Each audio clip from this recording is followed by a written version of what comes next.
good afternoon, morning, or whatever, wherever you're watching this, whenever you're watching this.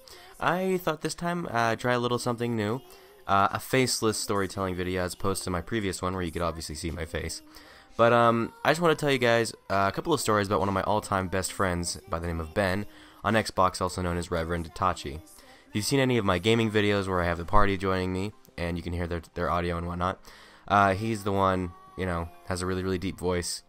And a few of you, or actually most of you won't know this, but when I first met him, when he first moved to Casper, he had really long hair to the mid of his back, long hair.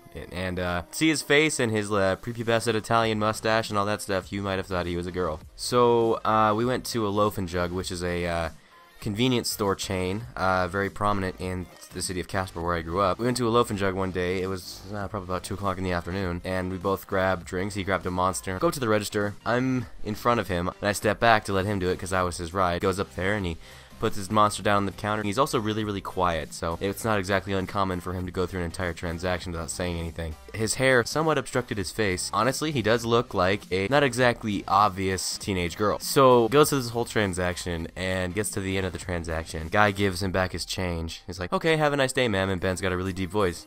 Thanks. The look on his face was just pure money. It's hard to describe the surprise, shock, and awe on his face. Alright, so the next story is going to involve same Ben and also his cousin by the name of Liberty. Now, Liberty is, I think she was 15 when this story happened. We had this little spot out on the old highway called Hat 6. And what we do is that we would get in my 1994 Toyota Corolla and we drive out about 20 miles down Hat 6, out to this place where there's just fields on all sides, and the road's not used too terribly much, so most of the time it's really quiet out there.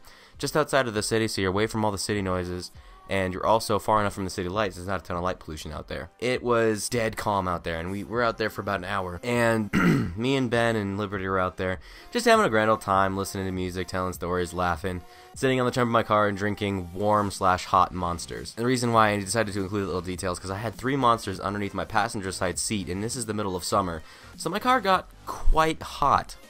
And so the Monsters picked up that heat, and, you know, honestly, if you've never had a hot can of Monster, I actually kind of recommend it, because it's actually really freaking good. But anyway, we're out there, and me and Ben, obviously, it's starting to get a little bit dark outside, and we had these Monsters that are nice and hot. We drink them, all 3 of us drink our Monsters, and then me and Ben kind of like, without saying any words, concocted this scenario where we spiked the Monster with something.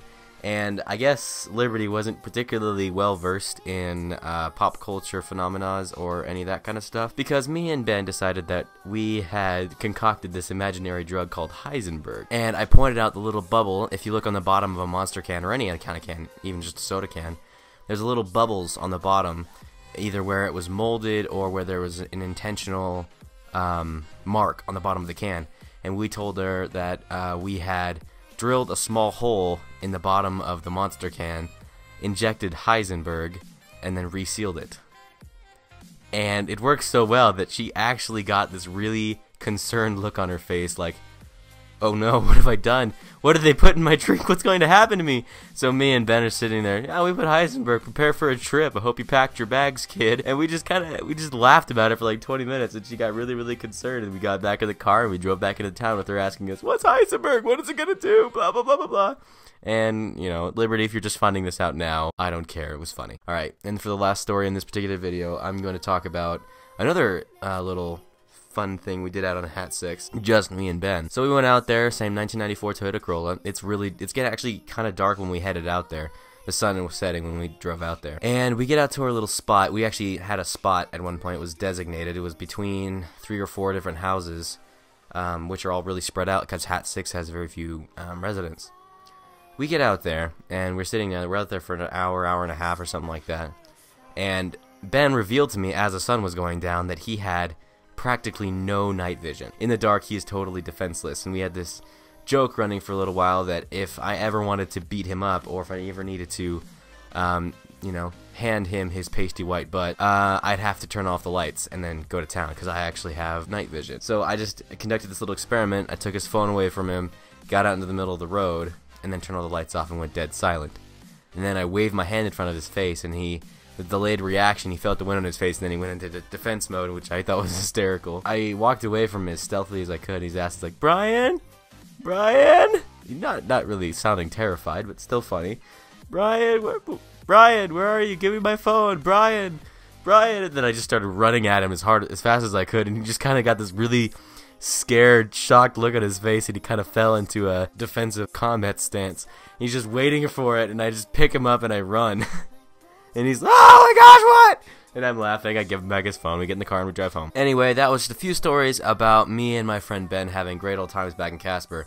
Now, I'm making this video as of right now. It is May 21st.